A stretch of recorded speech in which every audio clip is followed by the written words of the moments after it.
Hello, everybody. Welcome to episode 16. Welcome to One Day Today.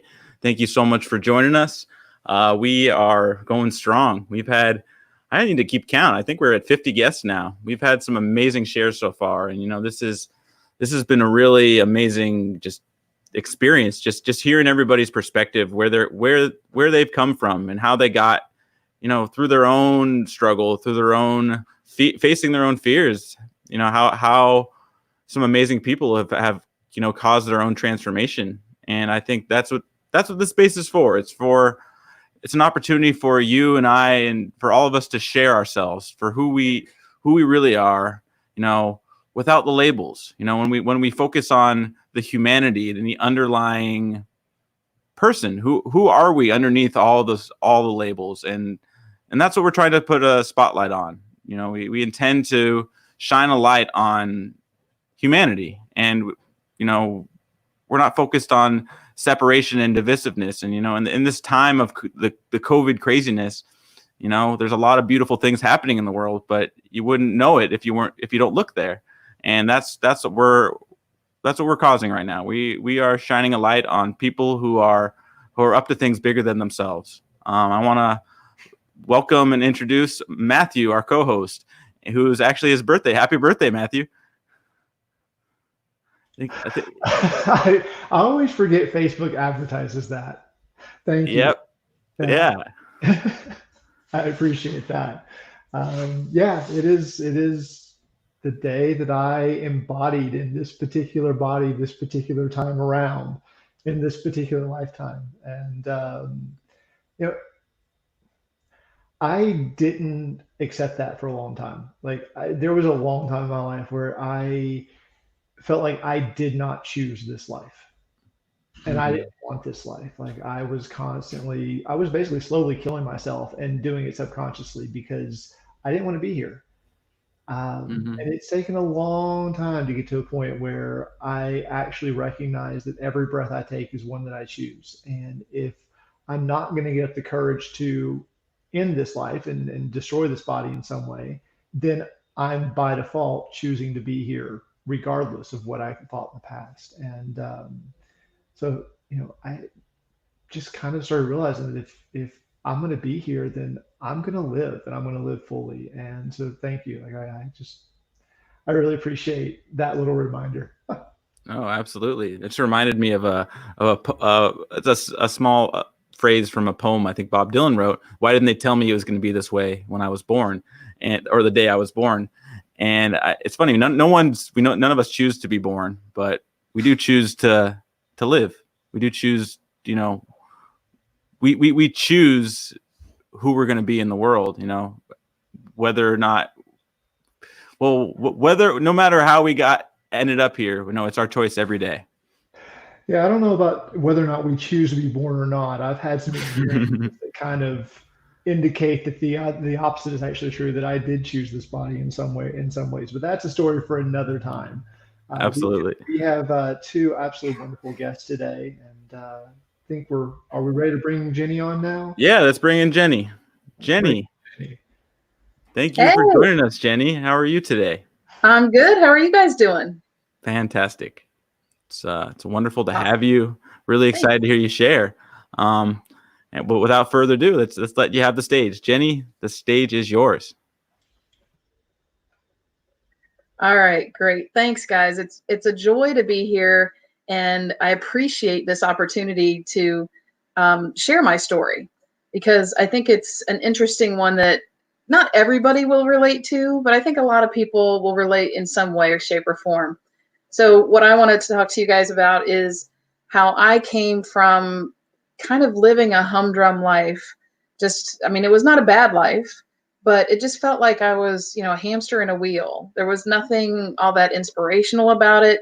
I was actually an engineer, a human factors engineer, which is a kind of a specific type of engineer that deals with helping design the user interface or the human interface between products and the people that use them, software and the people that use them, or even just processes that people use together. So, it was interesting at times, but it still felt kind of limited. I was working at a large corporation, and there was a lot of red tape and, just a lot of hoops to jump through. And I didn't really feel like I was contributing as much as I really could to the world, to the people around me. So I remember, being interested in like kind of self-improvement books or how to make a change in my life where it felt like I was more fulfilled. And I came across a book called The Journey by Brandon Bays.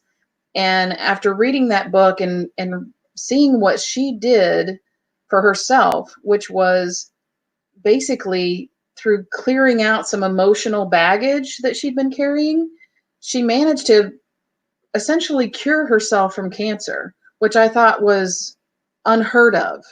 And it really intrigued me. So I thought, I got to look more into this. I mean, I've heard of some natural ways of dealing with health issues, natural medicine, herbs. My own grandfather had cancer at one point and went to a naturopath up in Canada and was now cancer free. So I wasn't sure exactly how he'd done it. We didn't get the details, but I knew it was possible. And so this was just another iteration of that. And I thought, man, there's really something to this. This is really more interesting to me than the stuff that I'm typically doing. And so shortly after I read that book, I found out that there was like a weekend workshop, a 3-day workshop that was in Fort Lauderdale. And that's only a couple hours away from where I live in Florida. And so I thought, well, I'm going to go check this out. I need to experience more of this than just reading the book. So I went to that and was just amazed. It was honestly a pretty simple technique. But the concepts of how it could change our health and our way of being and just our vibration in general was just like mind-blowing to me. And I remember specifically as I was driving home from that weekend on the turnpike in Florida, thinking, holy crap, why isn't everybody doing this? Like there's all kinds of things that can be changed. Stress is one of the things that can really affect our ability for our bodies to heal more than anything else. And so if we can reduce or remove some of the emotions or memories or whatever that are kind of causing that underlying stress, it's almost like the sky's the limit. So, there was part of me thinking, this is what I want to do with my life. If I could do this and help people overcome all these different issues, then like, watch out, world. But then there was the other part of me that kind of jumped in and said, wait a minute, nobody's really heard of this. There's no official title for it. You don't have any kind of marketing background whatsoever. Why don't you just go back to your day job and, go sit behind the desk and do what you know how to do? So that's kind of what I did. And then several years after that, there happened to be a hypnotherapist that came to the business I was at and did a lunch and learn. So it was just, if you wanted to spend your lunch listening to what she had to say, you could bring your own lunch and do that. It just was easy because she came to us to explain how she did her work.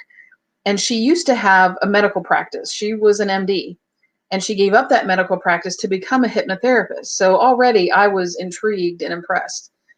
And she used an interesting analogy that talked about how our minds are kind of like computers, which I thought for a group of engineers, especially software engineers, that was a perfect analogy. So, she kind of referenced, and I've heard this many other times, so it's a good analogy, that our conscious mind is kind of like the desktop, what we see and what we physically interact with on our computers. And then the subconscious mind is like all the programming that has to go into it to make those things work. And when you first get a computer, it's, it runs well, it's got good memory, there's no viruses and things like that. So the performance is good. But over time, those things start to have some issues, right? And we're not sure. We can't just type something into a Word document or an email or a spreadsheet that says run faster or remove virus. It's got to be done at a lower, more programming level. And I thought, this makes so much sense to me. So I decided to try it out. I went to her for, I think, 3 sessions, and I really wanted to try to change some of my eating behaviors because I was really a picky eater growing up and all the way into adulthood, still a picky eater for various reasons, taste, texture, all kinds of things.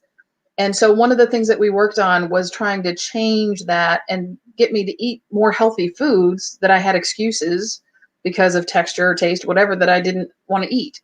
So prior to that session with her, or to working with her, there were maybe 5 vegetables that I was willing to eat, like real basic. And I grew up in the Midwest, so you'd think I'd be able to eat more vegetables, but nope. Corn, green beans, lettuce, celery. I'm not even sure I could name the 5th vegetable I was willing to eat at that point. But then within a week or 2 after working with her, I started to notice that I was eating the vegetables that came on the side of my lunch plate at a Thai restaurant. And those are not your Midwestern type of vegetables. And I was fine with them. And I thought, holy cow. So if this worked for me, and I'm used to being very analytical and left brained and, logical about things, then I think it could work for just about anyone. So, I kind of put that in my pocket along with my experience before with that journey workshop, and just held on to it for a while. I was still kind of on a journey to try to eat more healthy, be more healthy, more balanced, more natural with all of my health issues. And eventually I started working with a personal trainer, which wouldn't have gone as well as it did if not for the work that the hypnotherapy did as well.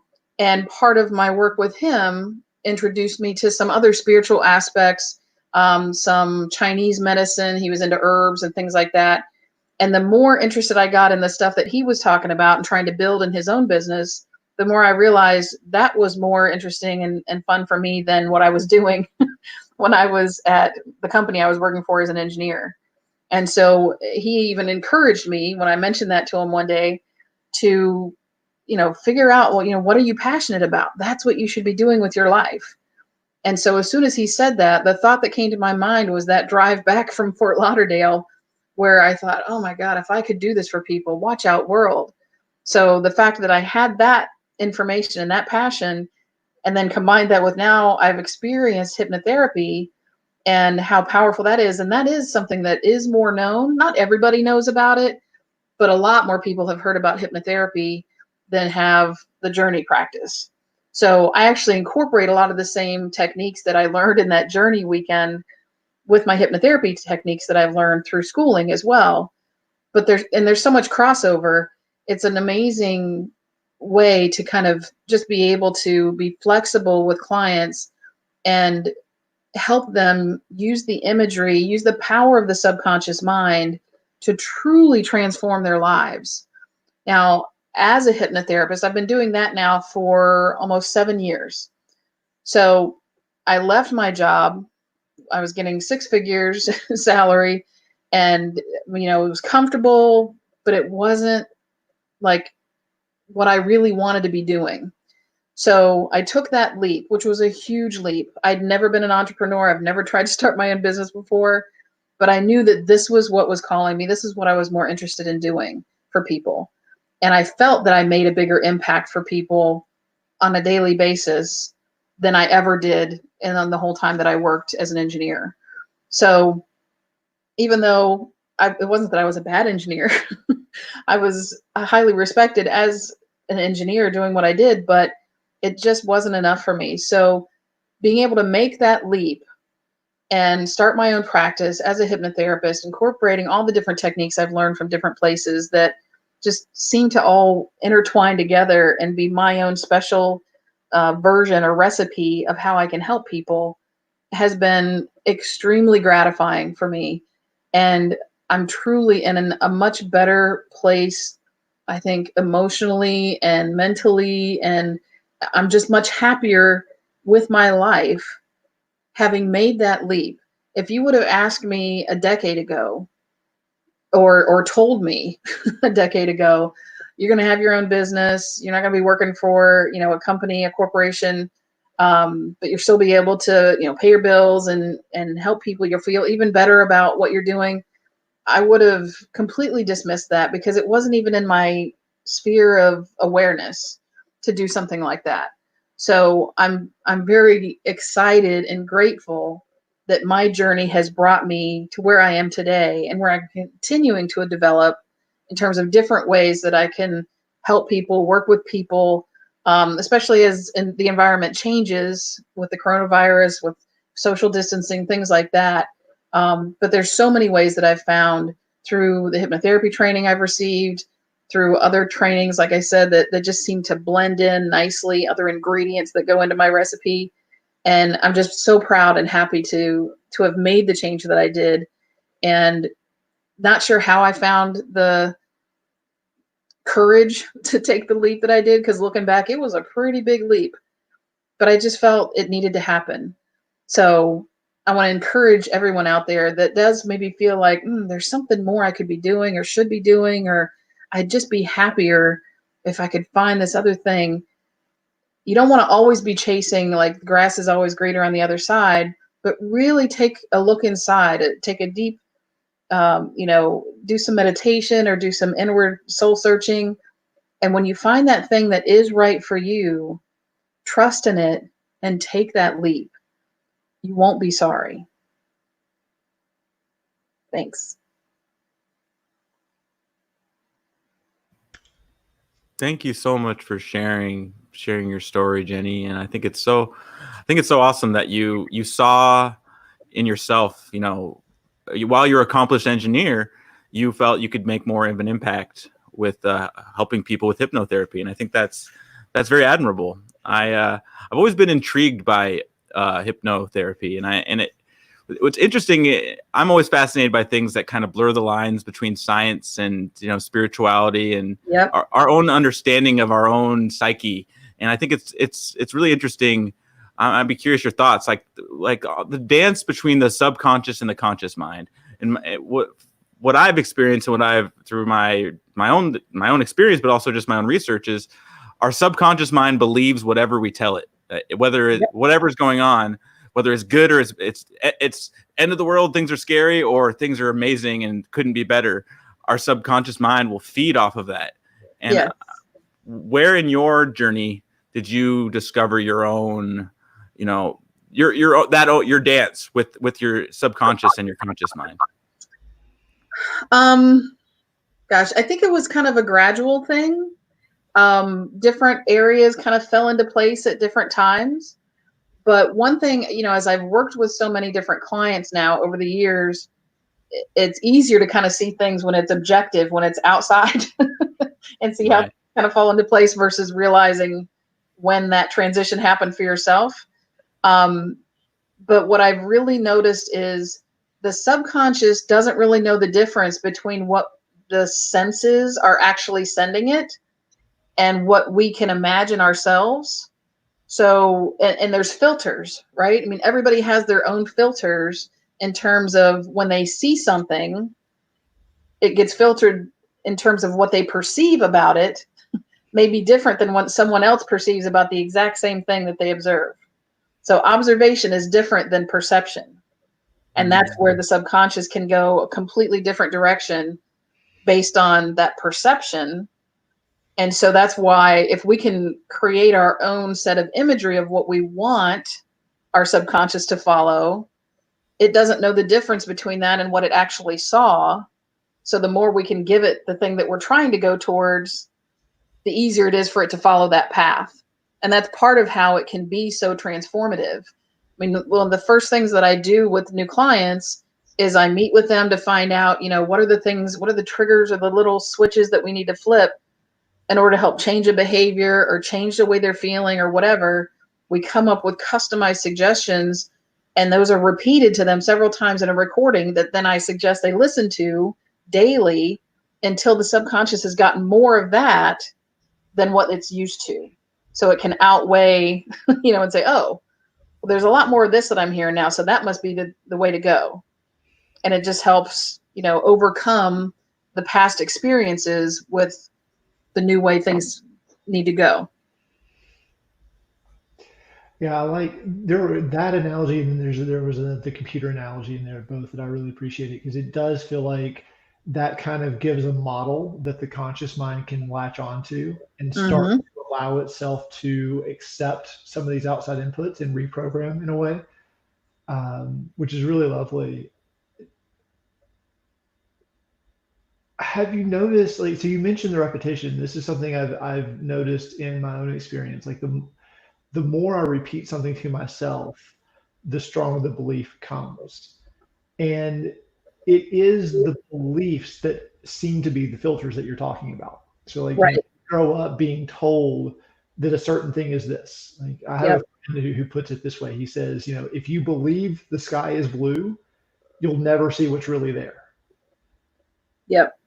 And so, like, have you noticed that, like, with some of those filters that are really ingrained, it takes more repetition? Well, sometimes it's more than just repetition that it takes. There are different protocols. One that I used to think was sort of that's kind of nice, but it may not be as powerful as some of the others.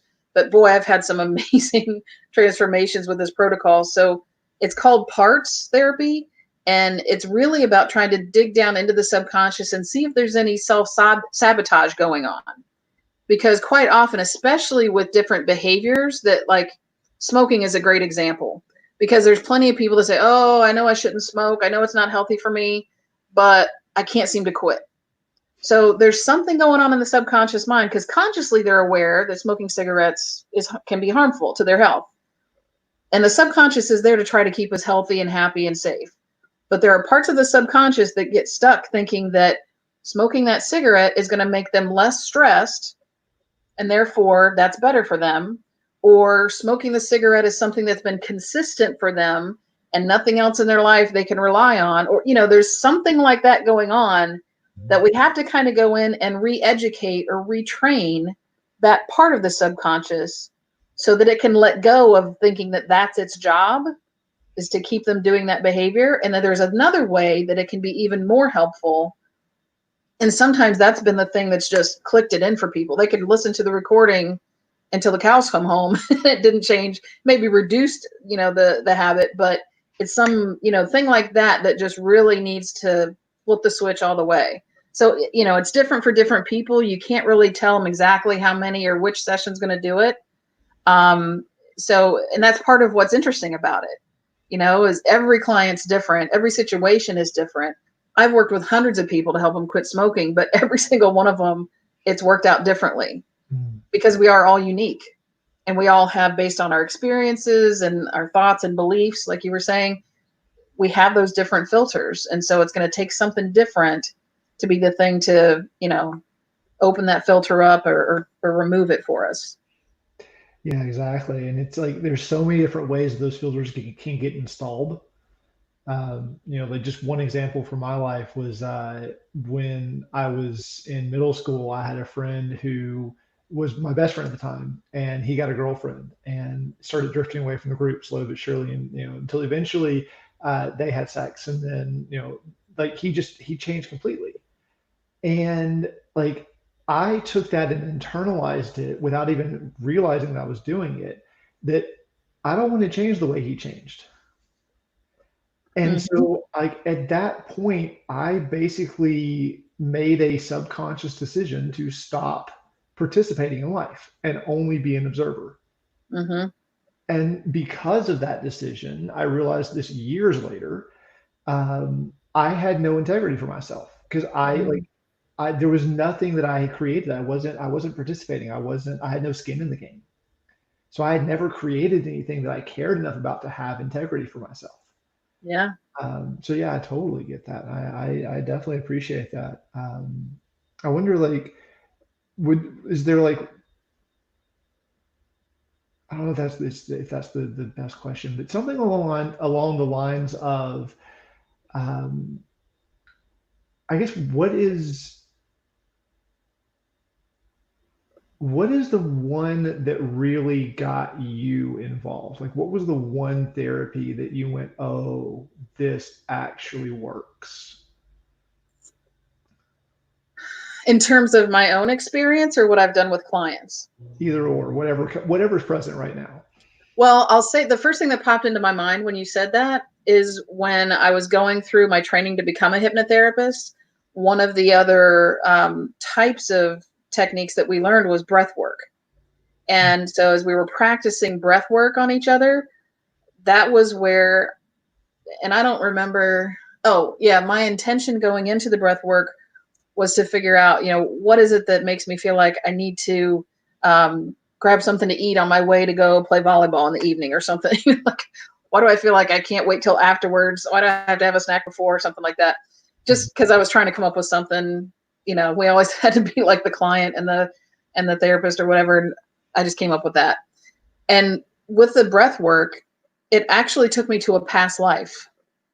So the image that came up as I was doing the breath work was sort of like a covered wagon, like that my family and I was traveling, across the countryside, and the thing that kind of made it make sense in terms of why do I feel like I need to have a snack was that in that scenario, we didn't really know when our next meal was going to be, because we weren't staying at the same place. We're traveling the whole time. You never really know what is going to be around you. There wasn't some, Google Maps that could tell you the nearest place you could go hunting for food or whatever. And so it was that thought of, I don't know when my next meal will come. I need something now. Or, if I can get it, I need it now, just in case. And so that was like, holy cow. I mean, we hadn't even done anything, talked about past life regressions or anything like that yet, but that's what took me there. Just doing the breath work took me to something that quite obviously was not of this lifetime, because I've never been in a covered wagon. But, it was just really interesting how powerful that was, even though, I knew we were all just practicing, and I wasn't intending on getting any kind of real deep answer there. I just wanted some reason to go into that therapy, and whew, it took me all the way there. It was really interesting. Yeah, I love those moments. Like the totally unexpected ones, right? Like, thank you for that. Yeah. Thank you so much, Jenny. I really enjoyed your share. I think it's so fascinating. Everything you're talking about from your own experience, but just the power of our own awareness, and it's like blurring the lines between our own habits, our subconscious habits, and our practices. And and when we're aware, like, a tool, like other tools we have, like gratitude, like when we incorporate gratitude in our life as a subconscious habit, it opens up a whole world in the conscious world. So it's like there's always a dance. I mean, whatever we feed our subconscious, opens up, our joy, and opens up possibility that we wouldn't even consider, because if we let our subconscious run the show without being aware of what we're feeding it, we can end up in trouble. But I think it's very, I feel in the Western world, it's the Western world is very open to the science aspect of it, and I love blurring those lines in the spiritual world and the scientific world. So I acknowledge who you're being and what you're up to, and I hope you'll come back and share with us some more soon. Sure, thank you. And what you were just saying reminded me of another metaphor that I use with my clients quite often, or even new people that are calling to find out and understand more about hypnotherapy. I talk about a hot air balloon. And how, for a hot air balloon to get up and go anywhere, you need to put some hot air in it. And so that's part of what that new way of thinking, the positive suggestions or affirmations or things like that are. For some people, if there's not a lot of sandbags around the basket of the balloon, or if it's not held down by anchors or ropes, then all they need is those positive suggestions. But for others, we need to identify what are those sandbags. So that once you've identified them, it's in your conscious awareness, then you can start to do something about it. You can start to take them off. But the thing that's even harder to deal with, and usually takes a regression or one of those interactive protocols, are those anchors or the tethers, the ropes that are holding that balloon down. And that's more like the beliefs that we talked about, Matthew, that just came up in whatever way. We don't know necessarily how they got there, but they're there. And we need to take those down before we can really rise up and go where that balloon is capable of going. Yeah, absolutely. I love your analogies. Like I honestly, I'd love to have you back and just like share all the analogies. That could take a while. An analogy fest. Yeah. Make it a special analogy event. Thank you so much again, Jenny, for sharing, and really appreciate you being here. Yeah. And thank you so much to all of our viewers who are hanging out with us. We here at One Day, we're here to give you a space to share who you are. We invite you and encourage you to share your story, share your testimony, share what's your unique genius, your unique contribution. What's your, this is a picnic that everyone belongs. Everyone has something that they have to bring that nobody else can cook as well as they can. And I want to taste I want to have your chili that you can make that no one else can make. And I want to give you a space to share what you have to offer us all. That's what the stage is for. And you can go to our website to sign up for being part of the stage. But our mission here at One Day is bringing you and I and communities together in joyous celebration, unifying humanity in our diversity to create a better world for us all. And that's why we're here. And on that note, I wanna invite in our next guest. We have Keegan here, Keegan Meade. Keegan, how's it going today? Aloha. Thanks so much for having me on. I totally share this mission. You guys are amazing. And happy birthday, Matthew. Thank you, brother. I appreciate that. Yeah. Well, we're really happy and excited to have you share. On that note, we're going to let you take the stage, Keegan. Right on. Well, here, I want to send a quantum hug to Matthew for his birthday and to all of you guys. So here it is. Just a hug for all of you guys. Wherever you're tuning in, I'm tuning in, coming to you from California. But I used to live on Kauai 5 years ago, which is where I met Matthew. And so I'd like to share a little bit today about the story of living on that beautiful island, the Garden Island. I'll tell a little bit about myself before I get into that. I think of myself as a lifelong learner in the University of the Universe, the Academy of Earth. And I would also describe myself as a planetary healer or a change angel. And so I'm here very excited during these times when the constrictive old paradigm is falling away and we're opening up into a new paradigm of balance between fluidness and structure. So I'm so excited to be a part of life with you guys right now. I've started in 2012. I've really been pursuing the path of permaculture, which hopefully most of you know about. If you don't, it's permanent agriculture, or I've expanded my thinking, and a lot of people have, to include a permanent culture. So it's basically, if you want to survive, then you have to be practicing permaculture. That's the way I think of it. And it's about living in harmony with nature, and making sure that all our decisions and our impacts are having a positive influence on the environment to create more stability, more abundance, diversity, celebration. And so I mean, this is totally permaculture, this amazing show you guys have going, and I really offer blessings that you keep doing this and bring people together like this. This is awesome. So since 2012, I've been volunteering on various organic farms around the world, learning about how to practice permaculture, how to be self-sufficient, how to, the ultimate vision is to create, eco-villages around the world where we can all have a home as a global family. Like I said, inviting a lot more of the fluidity. I see a world without national boundaries, like John Lennon said, the imagination where we can all live in that. So I've had a lot of great experiences. I've been really blessed to travel a lot of places. And probably my favorite actually is what I'm going to tell you about. And that's when I lived on the Garden Island of Kauai. I went there to participate in a volunteer program for the Resonance Project Foundation, which is a team of scientists founded by Nassim Haramein, who I really suggest everyone check out if you haven't. It's the theory of unified physics has been contributed to a great deal by Nassim, and he's a really great person to explain, Abram's interests of how spirit and science come together.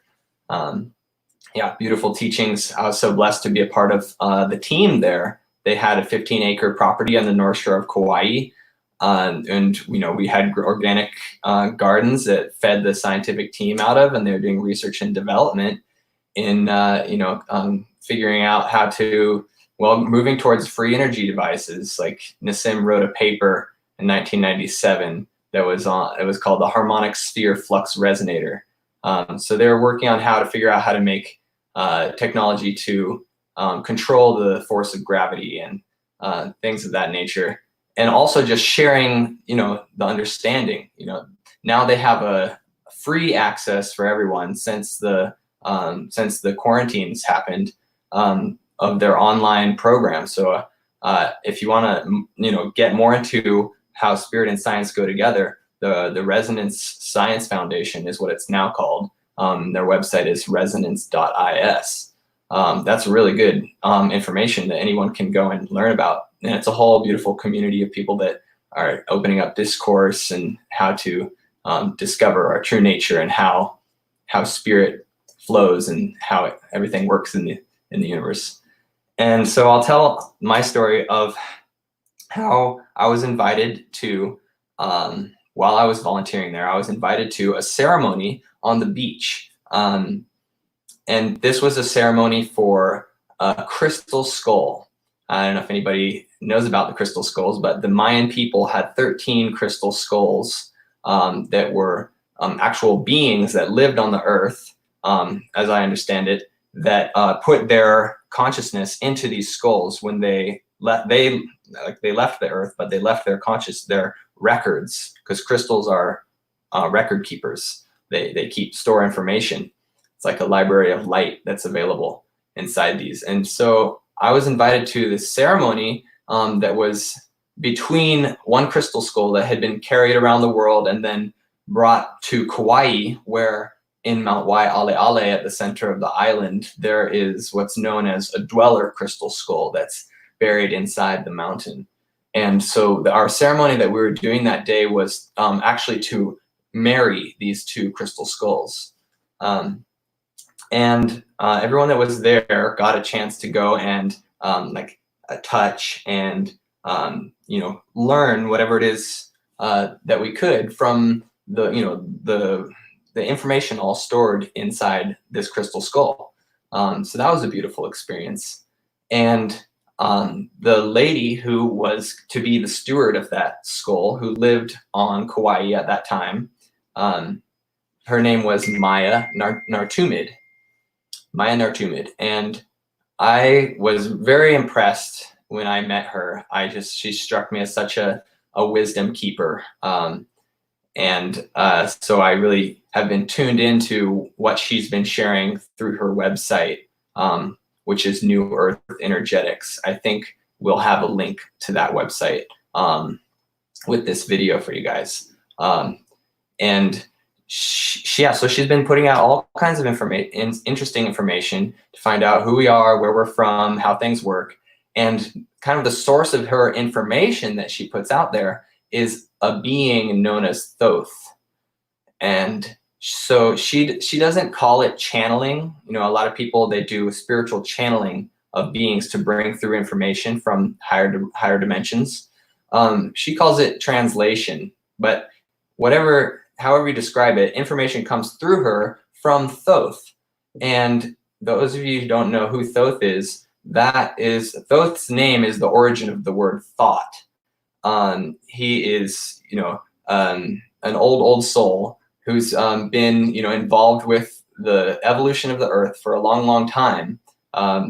Many refer to him as Thoth the Atlantean, and he wrote the Emerald Tablets. And in Egypt, he was known as Hermes the Thriceborn, and the Hermetic principles, they come from Thoth. So, and he's had various other incarnations as too. A very interesting being, a lot of wisdom to be had. And what I'd like to kind of share and offer for you guys is, in this time, I'm doing a daily meditation practice. And it's been informed, and I'm doing this practice, I'm incorporating into my daily practice, what I'm going to share with you. And it's all about visualizing geometry that has an effect on our consciousness. And so I'm going to share with you some geometries. as a little side story, I also spent some time in the last couple of years living on Maui, and there I met this guy named Adrian Avocado, and he makes little sacred geometry, like stars, sort of kind of like this kind of thing, of various shapes, but all like, these are like foundational building blocks of what we experience as matter in the universe. What it really is light. Light and sound, frequency creates geometry, which is the building blocks of our universe. And Adrian showed that looking at his shapes, people had improvement in their bodies, which were demonstrated through muscle testing. So like just looking at this geometry, for example, someone would hold up their hand and have somebody else try to push it down, and they could gauge how much strength they had in their arm. But looking at the geometry, they had a greater amount of strength. And the different geometries go with different meridians, but I don't know all about that. Well, that's just a side note. What I wanted to share is this geometry that Maya shared on her website as coming from Thoth. And this is a representation of shungite. This is geometry that is intended and created to be interfacing with the electromagnetic field of shungite. Shungite is this black stone, which is in only one place on the earth, and it fell from space about 2 billion years ago, and it's just east of Finland in Russia. And people are using shungite, which is an amazing stone. I highly recommend everyone learn about it, to block electromagnetic frequencies.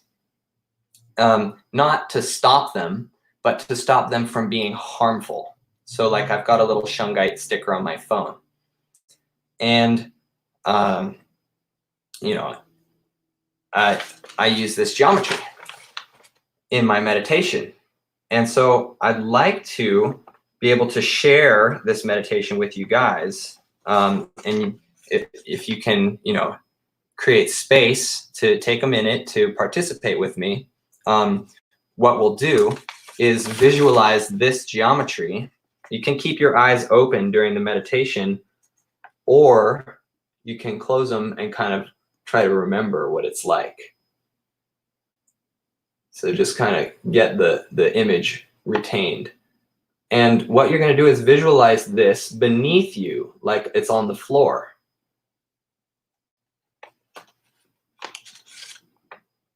And have some deep breaths. I'm going to do it with you. So we're visualizing this. I want to keep it up for you, but at the same time, I want to just meditate. Visualizing this beneath us on the floor. Breathing all the way deep down into the belly.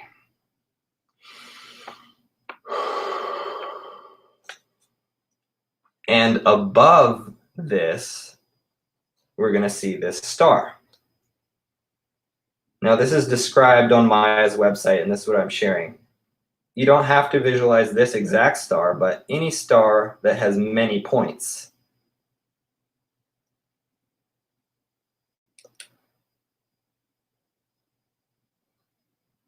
And the star will be rotating, spinning, just like our sun and our planet does.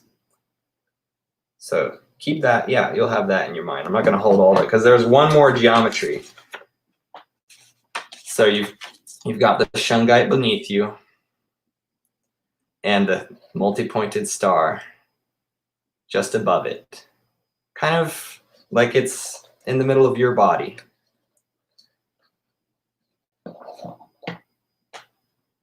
And I'm going to add just one more geometry. And this is an exercise, you know, in your power to imagine the geometry, which is, you know, very good for your brain. This is an H marker that's written about on Maya's website, and I recommend you guys check it out. It was brought from Thoth to her as a way for us to sort of in the same way that the shungite makes electromagnetic frequency harmless for our bodies. This geometry is designed to neutralize the effects of the coronavirus. And I'm not going to go into the whole reason that the coronavirus is created, but this you're going to visualize to help you be immune from it. And, you know, take it or leave it. I'm just sharing with you what I do every day. So let's just go through the visualization a little bit more. This is beneath you.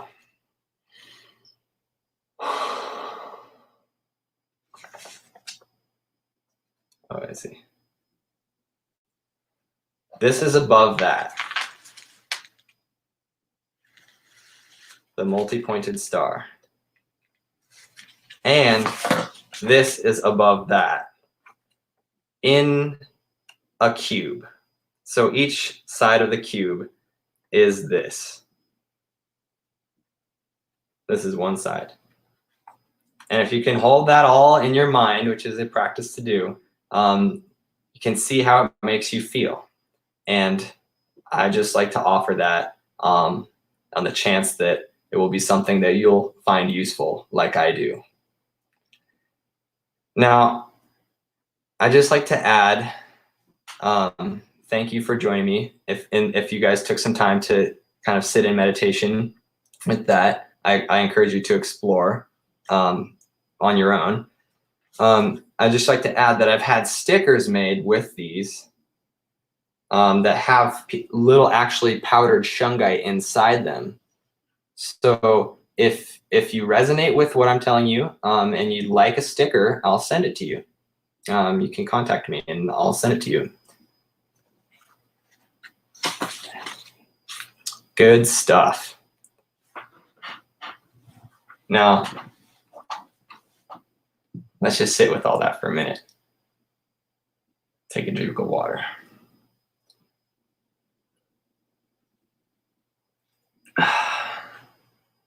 This may be very new for a lot of you. And I'm just, in the spirit of learning, I just like to give what I'd like to receive. You know, I like to have new inspirations, new things to explore. And so I hope that you also appreciate new things to explore. And, you know, I'm here available to speak and to learn together. And I am offering free remote healing too, because I'm going through right now a course that's an online course that is for neo-shamanism. And what I'm doing is offering remote energy healing as part of the course. I'm doing case studies. So if anyone who's watching would like to receive a free session, then contact me and we'll schedule a time to do it. It's kind of like a psychic healing in the school of Barbara Brennan that is brought to me through my teacher, Christoph Melchizedek, who's an amazing source of wisdom and inspiration. If you guys don't know about Christoph Melchizedek, I definitely recommend him as another luminary wisdom keeper that's really a way shower of the way showers for humanity. You know, from the way I see it. So, yeah. Thank you, everyone.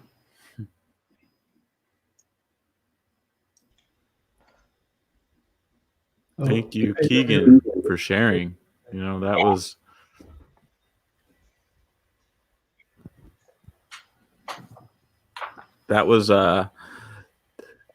there was so much to that, and it was intriguing.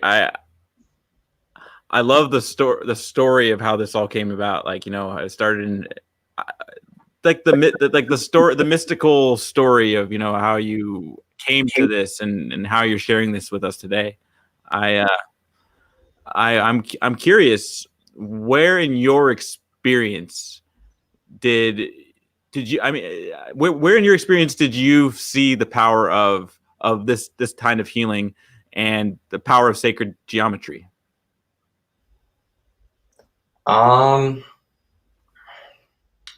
don't know. It's something that I came to naturally, as I was going through my process of awakening. Like it came into my path. I think like a lot of the awakening star seeds and earth angels today will come. It'll come into their path as tools for spiritual elevation and consciousness development, because it's really the fundamentals of the universe that we're living in, is these geometries. So yeah, and I mean, it's light is a geometric organization of information yeah. And you brought so much back. I had forgotten a lot of what was so magical about living on Kauai. And Nassim was one of those. I actually met him first on Big Island and worked for him a bit when the Resonance Project was there. And then I met him again on Kauai briefly and got to talk to him. And like, there's just so much that he points out that really brought me to question my own reality. And that was a really eye-opening experience for me. And so like it was really lovely to kind of go back to that sense of awe and curiosity and wonder that, is it, like, that's what that sacred geometry inspires me to. And that's what the crystal skulls inspire me to, is to, one, doubt my own certainty and really bring myself into question, which is what has allowed me to become and do and have some of the most amazing experiences of my life. Heal my body, heal my allergies, change my eating habits. Like, all that stuff came out of that. And that meditation that you shared, like, I'm definitely have to sit with it, because there was something there, like just sitting there with that, with the geometry on the ground and the star and then the H block. There was this channeled energy that I felt running through my body, and I could actually feel my heartbeat from my sacrum all the way up to my head as that was happening. So there's I will definitely have to sit with that more. And I guess the main thing I would love to encourage everyone is, like you're encouraging people to, just to question, like, just explore. Like, don't believe anything we tell you. We don't know either, right? Like, we're just finding this out for ourselves. We're playing our own, our own playground, our own sandbox, as it were. But like, try these things out. Like, go have fun with them. Like, it's not scary if you don't want them to be. At least that's been my experience. Like, everything that I found that I like, when I first hear about it, if I find it scary, when I actually try it, it just tends to shift so much in my life, and crazy things begin to happen. So yeah, thank you. Really, I guess the main question, the crystal skull, Thoth, what was your experience with him? So you didn't really go into too much detail with that. Like, what did you learn? Oh, well, the skull was known as the White Queen, and so yeah, it's not exactly a Thoth skull. Okay. It's another spirit, another being. But what I experienced when I connected with the skull was kind of just seeing a big white halo. And that was just the transmission that I received. sort of like, the pupil of your eye, just like a perfect circle, which, it's like the Japanese have the character that's a circle, and that represents enlightenment.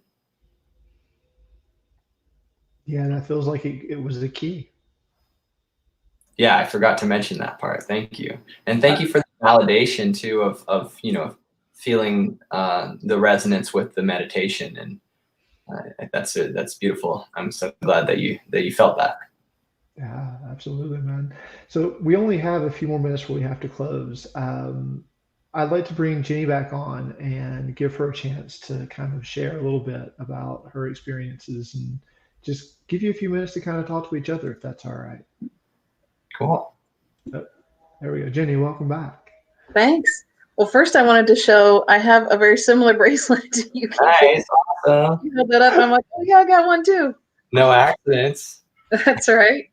And as soon as you started talking about sacred geometry, it immediately took me to the man that is the head instructor or started the hypnotherapy school that I went to. He's written books on sacred geometry. So that was certainly part of what was incorporated into the training that we had as well. I haven't read all his books on it yet, but I'm certainly aware of that concept, and it was pretty cool to hear you talk about it. It's pretty neat stuff. Totally. And I really appreciated what you were sharing about the power of our imagination. Like, that's, in this course that I'm taking, my teachers said again and again how imagination is actually our most powerful tool as a healer. Mm-hmm. And, to speak into that a little deeper, it's like really all sickness or all health issues are a result of being out of alignment with our soul's calling. So when we incorporate and we live, like I made up this word, integrate fullness. Mm.